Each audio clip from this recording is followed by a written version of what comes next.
Election কমিশনের নতুন ফাঁদ।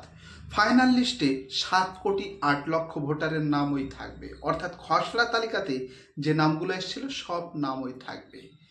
এইবার এই যে নামগুলো থাকছে সেখানে থাকার মেন কারণ কি? আপনার নাম আছে দেখলেন আর খুশ হয়ে বাড়ি চলে গেলেন, আসলে এই খুশি বা আনন্দই আপনার নিরানন্দ হবে না তো। দেখুন, ভোটারের নাম সবারই থাকবে, কিন্তু যার ভোটার নামটা অ্যাপ্রুভড, অর্থাৎ নামের পাশে অ্যাপ্রুভড লেখা থাকবে, সেই প্রকৃত ভোটার, সেই ভোট দিতে পারবে।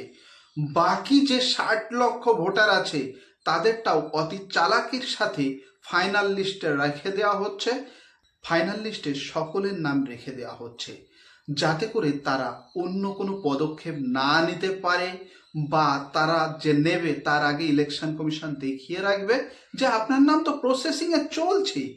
আসলে কি হচ্ছে, আপনাকে সেই যে সন্দেহভাজন এসআইআর হিয়ারিংয়ে ডেকেছিল, আপনার কাগজের সন্তুষ্টি আসেনি, সেই সমস্ত নামগুলো কি আছে, অ্যাড জুডিশিয়াল, অর্থাৎ জুডিশিয়াল প্রসেসিংয়ে আছে, সেটা আপনার নামের পাশে লেখা থাকবে।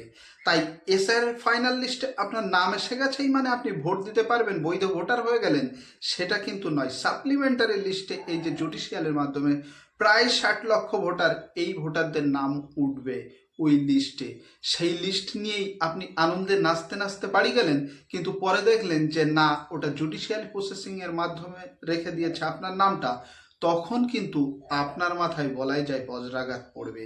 তাই আগের থেকে সতর্ক হন, আপনার নাম যে জুডিশিয়াল প্রসেসের মাধ্যমে রাখা হচ্ছে সেটা আছে কিনা আগে ভালো করে দেখে নিন, কিংবা অ্যাপ্রুভড হয়ে গেছে কিনা সেটা ভালোভাবে দেখে নিন। বেশিরভাগ ভোটারের পাশেই অ্যাপ্রুভড লেখা থাকবে, জুডিশিয়ালি লেখা থাকবে। 60,00,000 ভোটারের তাদের কাগজপত্রগুলো এই যে জাজ নিয়োগ করা হয়েছে তারা যাচাই বাছাই করছে। আপনার নামের যদি ডকুমেন্ট সঠিকভাবে মিলে থাকে তাহলে সাপ্লিমেন্টারি লিস্টে আপনার নামটাও অ্যাপ্রুভড হয়ে যাবে। তাই অযথা চিন্তাও করবেন না, আবার ইলেকশন কমিশন আমাদের ভাবিয়েও তুলছে।